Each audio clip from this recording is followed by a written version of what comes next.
Fala galera da Poker Strategy! Alô vocês! Aqui de novo o Kaká Gustavo Kaká, voltamos, né? Depois de um tempo parado aí por conta de a máquina nossa tava emperrada aqui, mas já formatamos, tá tudo 10 agora. Vou fazer um vídeo pra vocês aqui de um The Big 550 que eu joguei não lembro quando. Eu lembro que deu um field de 10 mil pessoas, a gente acabou caindo aí entre os 100 primeiros, né? E teve algumas mãos interessantes aqui que eu vou comentar com vocês. Não vou alongar muito o vídeo, vou fazer vídeo de 10, 15 minutos no máximo, e fazer vários aí, se necessário fazer vários vídeos, né? Então, vou comentar aqui com vocês. Eu já fiz aqui no torneio, já comecei no late register, né? Só comentando algumas coisas antes. Eu tô numa mudança de estratégia de jogo, né? Eu jogava muito tight aggress, né? Bem assim, bem mais tight e agressivo com as mãos fortes que eu tinha.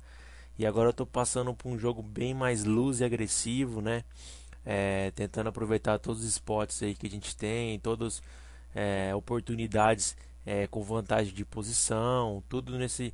Sempre assim, não sou um loser, eu não vou ser um loser agressivo que nem aqueles donkeysão que faz jogadas de qualquer jeito, né? Então, eu vou fazer sempre tentar fazer em posição. À medida que a gente vai passando a jogada, eu vou comentando por quê. Para aquele que está iniciando agora, eu vou comentar se por acaso eu puxar um conceito mais forte de algum termo, eu vou passar esse conceito, vou passar esse significado para vocês, para ninguém ficar muito perdido, né? Tá certo? Eu quero só deixar bem claro que eu estou numa transição ainda, estou adaptando meu jogo a esse estilo de, esse novo jogo que eu estou querendo adaptar meu jogo, né? Como muitos dizem, eu estou um jogo bem mais para frente agora. Estou naquela margem de eu prefiro agora pegar duas retas finais, né? Pegar duas semifinais ou um FT do que pegar 15 ITMs. Então é muito mais lucrativo você jogar mais para frente para você tentar pegar aí, quem sabe, duas retas finais do que você fazer 15 ITM, passou no ITM, você tá short stack e já tá bom com o ITM, né? Então a gente vai mudar um pouco essas nossas características, né? E vamos aqui, vamos jogando. Essa primeira mão eu não jogo. Eu costumo. Gustavo, quando é que você costuma ser ter um jogo mais agressivo no torneio, no início de torneio? Principalmente quando começa antes, as antes começam a estar já na mesa aqui, né? Igual já está aqui. Claro que essa ante é uma ante pequena, né? Mas assim, a partir do momento que, vamos dizer que é o start do jogador para ele ser um pouco mais agressivo é quando elas começam a aparecer na mesa, né? Aqui a gente tem um Ás 10 suited e aqui a primeira mão que eu acho que eu joguei mal é os meus raises pré-flop, esses meus raises pré-flop de tribet, enfim, qualquer raise meu de pré-flop é muito baseado no número de blinds que eu tenho e não por uma estratégia de jogo, entendeu? Então, se eu estou aí com um nível de blind de 40 blinds para cima, eu vou usar todo o arsenal do poker que ele me dá de tribet light, forbet light, enfim, todo o arsenal do poker eu vou utilizar quando eu tenho aí mais de 40 blinds. E aí, à medida que vou diminuindo, a gente vai adequando o nosso jogo, né? Aqui eu tenho um Ás 10 suited, né? Um cara limpa, a gente vai tentar castigar esse limper, né? E a gente tem posição contra ele. Eu não faço um tribet aqui pesado, né? Eu faço só 2,5 vezes a blind. Então, também não quero transformar nesse Ás 10 um pote gigantesco, a não ser que a gente esteja muito bem na mão, né?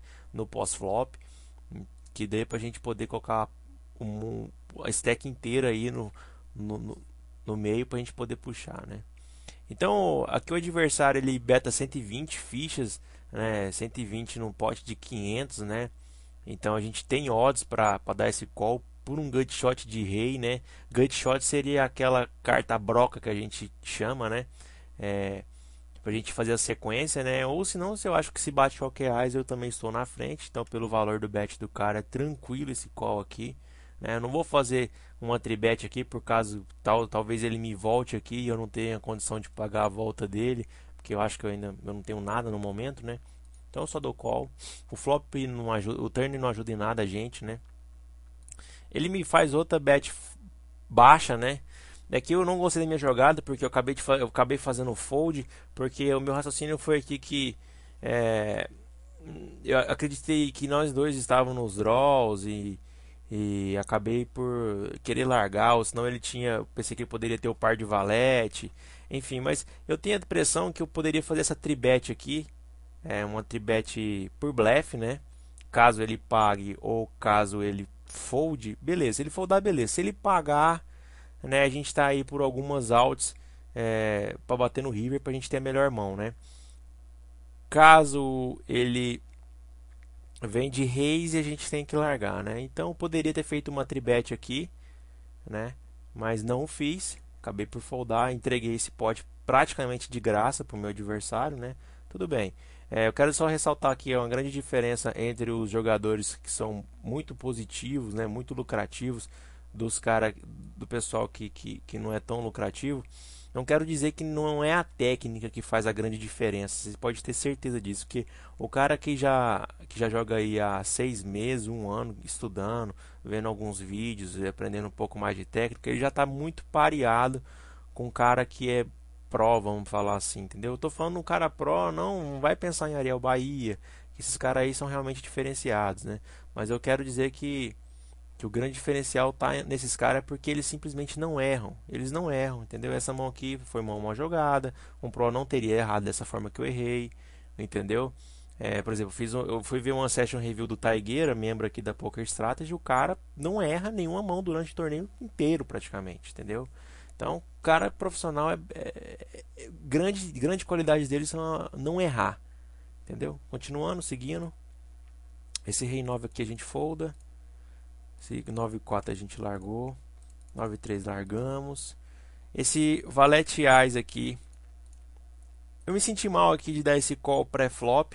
Eu não vou fazer uma tribet aqui, né? Porque eu estou fora de posições para dois jogadores. Então, eles foldar aqui acho que é um pouco difícil.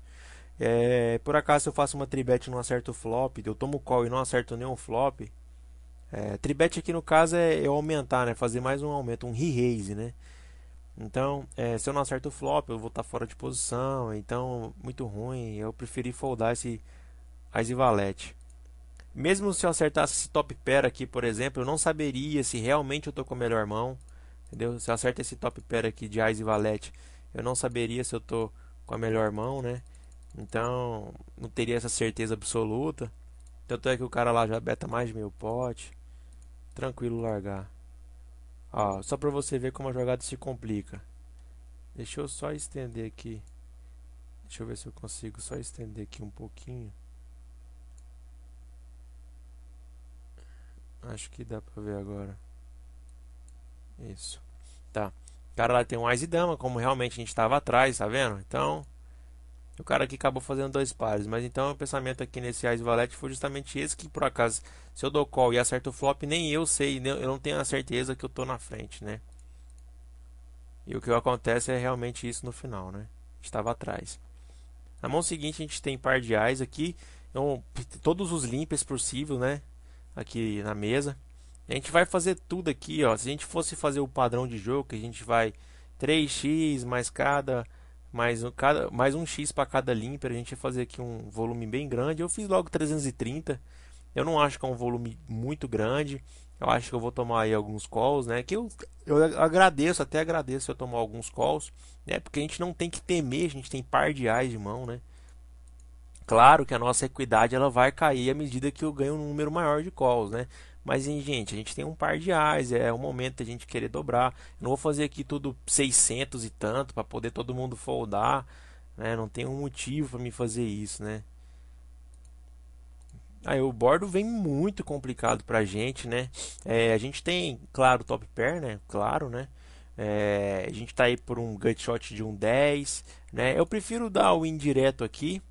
Não sei se é a melhor jogada, mas por vezes eu posso receber call de rei X, às vezes eu posso receber call de flush draw, né? Se a gente receber call de dois pares aqui, paciência, né? Eu acho que eu preferi essa jogada, tá? A gente ir pro check call aqui, eu acho que é ruim. Se a gente vai pro check, tem um bet de cá, a gente fica muito inseguro se realmente a gente tá 100% na. Se bate um turn aqui complicado pra gente, a gente vai ter que abandonar esse par de ais. Então eu resolvi chovar, né? A gente já tem um pote bem bom, já tem um pote legal. A gente está estourando, fazendo um overbet, eu sei disso, né? De 2 potes, né? Mas é início de torneio e a gente acaba por tomar calls aí com mão piores. Acabou que ninguém deu call, a gente puxou. Aqui eu tenho 2 limpers, né?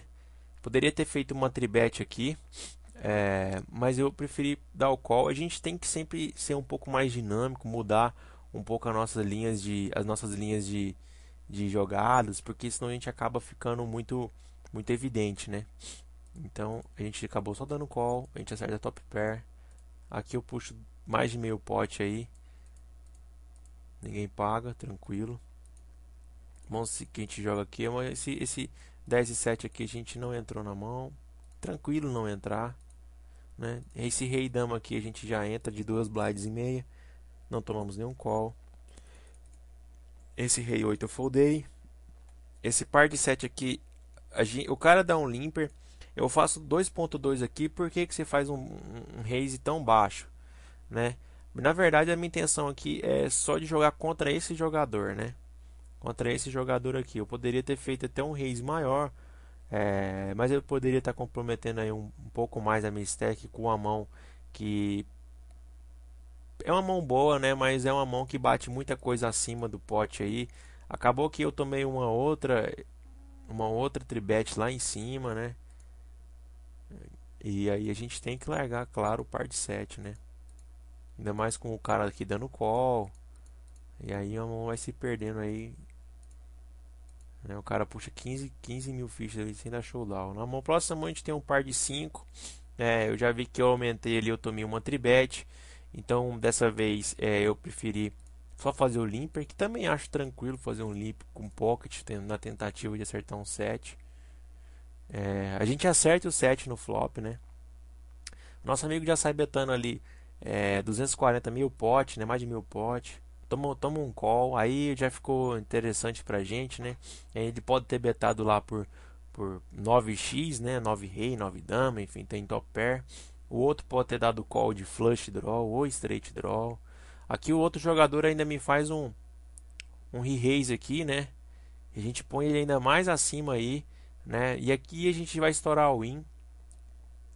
E a gente tem uma mão muito forte, a gente está perdendo aí só por uma trinca de 9, né? A gente espanta aí um flush draw, quem que queira dar um call também. Talvez 9 eyes vai querer dar call, então a gente atrai aí também mãos piores que a nossa, né? Acaba que eu tomo um call, um cara acertou o 7 também, um 7 do 3, né? Acertou a trinca do 3, a gente puxa um pote gigantesco aí. Aí esse valete 5 a gente foldou, 10 e 9 a gente largou, teve um raise gigantesco aqui. Valete 9 a gente largou também. Dame 2 largamos. 10 e 7 nós largamos. 8 e 7 nós largamos. Ás e dama a gente dá um 2,5, ganha um call. No flop a gente acerta top pair. Eu prefiro sair betando aqui meio pote, né? O cara tem muita ficha lá, ele pode dar call aí, talvez por sequência. Então nós vamos cobrar esse odds dele aqui, né? Talvez ele possa ter também Ás e X aí e tá achando que tá bem na mão, pode dar call, ele tem ficha para poder dar call, né? Então a gente vai tentar extrair um pouco mais desse cara. Ele acaba por foldar a mão, né? Pulando algumas mãos aqui que não foram jogadas. Aqui eu acabei dando esse call porque eu tinha odds mesmo, né? Eu tava no Suited Connectors, não acertamos praticamente nada aí. O outro deu ali tribet, all-in. O outro pagou ali numa broca, né? E aquele André Asneiro, né? Então já vê que o nível do cara é fenomenal. Vou parar esse vídeo aqui e no próximo a gente continua.